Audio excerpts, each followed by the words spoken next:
ජෆ්නාවල කෝටි 36 දීලා තියෙනවා. ඒ කෝටි 36 ඕගොල්ලෝගේ NPPට වැඩ කරලා මිනිසුන්නේ බෙදන්නේ. අයියෝ ආණ්ඩුවේ මිනිසුන්ගේ සල්ලි අපරාධ කරන්නේ. ගිහින් බෙදපාම මේක ඔක්කොම ටික ගිහලා මේ වතකොර ජනතාවට ඕගොල්ලෝ මාර ජරා වැඩ කරන්නේ. ජරා ආණ්ඩුවක්. මේ පාර්ලිමේන්තුවට එනකොට ලැජ්ජයි. මං ඇතුළේ එනකොට අතට මට ලැජ්ජයි හිතුණා. මේ ඇතුළේ එනකොට ලැජ්ජයි හිතුණා. ඒක ඕගොල්ලෝ කරන ජරා වැඩ. මේ මයික් එක අල්ලන් ඉන්නේ මේ පාර්ලිමේන්තුව ඇතුළේ කියන්නේ ඔබ හැමදාම කියනවානේ බං සබලියෝ කියලා. මම හැමදාම මේ පාර්ලිමේන්තුව ඇවිල්ලා කියනවා රණවිරෝ කියලා නමත් එම කියන්නම්. මාව බෙල්ලෙන් අල්ලගත්තේ අල්විස් කියන පුත්කලයා. මම කාර් එකත් සම්පූර්ණයෙන්ම ගිහිල්ලා මගේ කාර් එක මේ කුඹුර ඇතුලේ ඉඳන් දැන් හොයාගත්තා. 27 වෙනිදා මගේ රණවිරෝ මේවා කරන්න කියලා. මම දැන් මේ ඇවිල්ලා බොරු කියන්නේ ඔයාලා වගේ සබලියෝ කියලා මේවා කියලා මට ඔය බොරු කරන්න බෑ පාර්ලිමේන්තුව ඇතුලේ. මගේ වෙනුවට මිනිස්සු අද වෙනතන් රණවිරුවෝ ඒ වගේ මගේ භූමිය ඇවිල්ලා මේ රට වෙනුවට කවුරු හරි මරලා ඉන්නවනේ මේ මිනිස්සුන්ට රණවිරුවා කියන්න ඒ මිනිස්සුන්ගේ කකුලින් වදින්න මට ඒ තරමට හොඳ පණ තියෙනවා. උඹලාට නැත්තම් මට තියෙනවා. උඹලා තාම බලන්න මේ අර මේ කොහෙද මාදිවල ගිහිල්ලා බලන්න කැබ් එක පා කරන තරම තාම උඹලා කැබ් එක හොයාගෙන ඉන්නවා. මේ තවත් ඔයාලට අලුත් කැබ් එක. ඔයගොල්ලෝ පිටපස්සේ තියන්න බෑ පරණ කැබ් එක. ලැජ්ජායි බං එන්න මේ අන්ඩර්වෙයාරත් එක පාර්ලිමේන්තුවක මම දෙන්නම් ඔයගොල්ලෝට. හැබැයි මට මතකයි 27 වෙනිදා මම රැයට වැටුණා. ඒ කියන්නේ මගේ වාහනේ ගිහිල්ලා තව නේවි ට්‍රක් එකේ වැටලා තිබ්බා. මගේ වාහනේ ගිහලා ඒකට හේතු වුණා. ඊට පස්සේ මමයි මගේ සෙක්‍රටරි මගේ බෙල්ලෙන් අල්ලගෙන නේවි බෝට් එක ඇතුළේ දැම්මා. බෝට් කියන්නේ ට්‍රක් එක ඇතුළේ බෝට් එක තිබ්බා. ඒක ඇතුළේ තිබ්බා. නේවි කොල්ලෙක් කඩාගෙන ගියා මේ වතුරට. එයාව අද හොයන්න නැහැ. එයා කොහොම හරි ගිහිල්ලා බේරුණා. තව මේ ගහෙන් එල්ලලා. ඒ කොල්ලා අද නැත්තම් තමුන්නාසලාගේ ජනාධිපතිය වෙලා මේ කිව්වේ මේ නේවි හමුදාව අඩු කරනවා. ඊට පස්සේ මේ ගුවන් හමුදාව අඩු ලැජ්ජාවේ බං උඹලා ලැජ්ජා වෙන්න ඕනේ මේ වගේ ආණ්ඩුවක් කරන්න.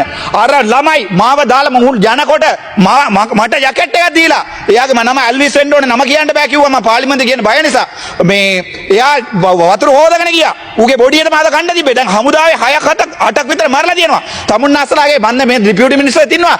ලයිෆ් ජැකට් එකක්වත් නැහැ. ඊට පස්සේ මාව හොයන්න ආවිල්ලා තව ට්‍රක් එකක් ඒක අවිල්ලා පෙරළුණා. එතන හමුදාවේ 30ක් හිටියා 30 දෙනාටම ලයිෆ් ජැකට් නැහැ.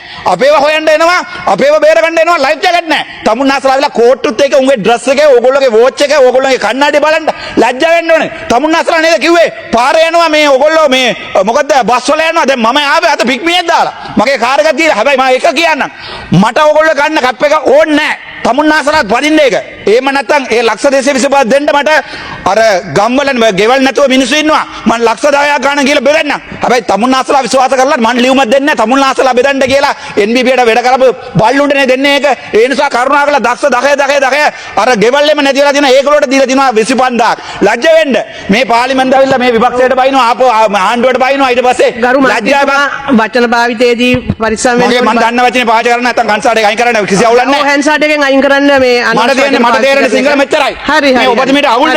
මම සිංහල කතා කරන්නේ. නෑ බල්ලා වගේ වචන බල්ලා කියන්නේ බල්ලා ඉස්සර ඩොග් එකට ඩොග් තමයි කියන්නේ. හරි හැන්සාඩ් ලැජ්ජා වෙන්න ඕනේ. ඔබ මේ ඕන ගිහලා හැන්සාඩ් එක අයින් කරගන්න මට දන්න මට කතා කරන්න පුළුවන් සිංහල මෙච්චරයි. ඔයා හැමදාම මට කරදර කරනවා. කරදර කරන්න එපා. හරිද මට ලැජ්ජා වෙනවා ඕගොල්ලෝගේ ආණ්ඩුව. දැන් ඕගොල්ලෝ අදගෙන ඉන්න රස් එක බලන්න. එක MB කෙනෙක්වත් අමාරු වෙන්නවද කියන්නේ? ඔක්කොම ගොඩ ගිහිල්ලා. හැබැයි මිනිස්සු ගම්බොලේ කොත්මලේ මේක ඩෑම් එක ඇරලා මිනිස්සු ඔක්කොම යට ගිහිල්ලා තියෙන්නේ. ඕගොල්ලෝ ලැජ්ජා වෙන්න ඕනේ. අර නේවි ට්‍රක් එක ගියා නම් දැන් මේ රණවිරුව ටිකක් නැහැ. එතකොට මේ මාව බේරගත්තේ බුද්ධික කියලා කොලොනල් කෙනෙක්. ඊට පස්සේ ආවිල්ලා රුවන් කියලා අයියා කෙනෙක්. ඒගොල්ලෝ ආවිල්ලා සර් කිව්වා. දවස් එකක් ඒගොල්ලෝ කැම්ප් එක අතුල තියලා එයාගේ කාමරේ ගිහලා මාව තිබ්බා. ડોක්ටර් ඔයා ඉන්න මගේ පෞද්ගලික කාමරේ කියලා. එයා ගිහලා එළියට පුදිය ගත්තා. ඒ වගේ රණවිරුව ඕගොල්ලෝ කිව්වේ සබලිය කියලා. ලැජ්ජා වෙන්න ඕනේ මිනිස්සු කීයක් මරලාද?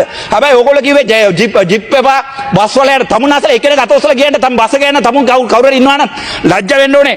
කොච්චර ජරාවේ එක ආමි කෙනෙකුට සප්පාතු නැහැ. සෙරුප්පු නැහැ. උට ඉන්නද නැහැ. පානුයි පරුපුයි කන්නේ ඒගොල්ලෝ කැම්ප් එකේ. හැබැයි උඹලා ආවිල්ලා කෝට් අරවා මේවා දාගෙන ආවිල්ලා කොච්චර ලස්සනද ඔයගොල්ලෝ වාහන වදිනවා එක්කෙනෙක් හොරට ගේක ලියනවා ලක්ෂ 50ට. ලියපු එක නම් ආ වීඩියෝ කර ඉන්නවා ඊට පස්සේ එන්න.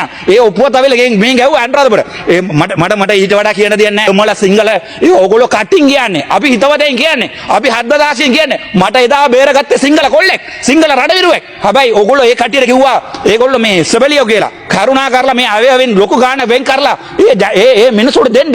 ඒගොල්ලෝගේ ඕනකම වෙනකොට තමයි ඔයගොල්ලෝ හොයාගන්නේ. ඒගොල්ලෝ ඉන්නවද නැත්ද කියලා. අසලේ එකක් එක මට එපා. මං යනවා මට කාර් එකක් නැහැ දැන්. මට මුකුත් නැහැ. බයිකුකුත් නැහැ. හැබැයි මං අද බස් එකේ යන්නේ ජෆ්නා වලට වැඩ කරන්න. තමුන්නාසලා කවුරු යනවාද කියන්නේ බස් එකේ ලැජ්ජා වෙන්න ඕනේ. හරි. තව එකක් මට කියන්න කැමති මම දන්නවා බලාව මම දාගෙන ඉන්නවා එනසෝ ඉවරයි කියලා කියන්න එපා මම දන්නවා මේක ඉවරයි කියලා මේ අයවැය ඉවරනාට පස්සේ කරුණාකරලා උතුරේ කවුරු හරි ඔයගොල්ලෝ එනවා නම් අපිට කියන්න අපි දෙන්න සපෝට් එකක් ඕනනම් මම මගේ ඩයස්පෝරායි මම සල්ලි කරලා බෙදන්නම් උතුරයි නගින ඉරයි ඕනනම් දකුණටත් බෙදන්නම් මම දැන් හාකියෝ සල්ලි වැඩනවා මේ ඕනතර තමුන්නාසලා නිකන් රටවල් වල ගිහිල්ලා හින්නා තමුන්නාසලාගේ වත්කම් බරකම් හොයාගෙන ඉවර කරනවා තප්පර දෙයක් දෙන්න වත්කම් බරකම් දාගෙන බලාගන්න හැබැයි මේ පිටරට ඉන්න අපෙන් ඔය සීතලට මේ හම්බ කරන මිනිස්සුගේ සල්ලි අර මේ රට හදනවා කියලා සල්ලි ගහන්න එපා පුළුවන් නම් ඕන නම් කියන්න මම ඔය ඩයස්පෝරා එකෙන් සල්ලි අරන් උතුරයි නගින ඉරට දෙන්න ඇති වෙන්න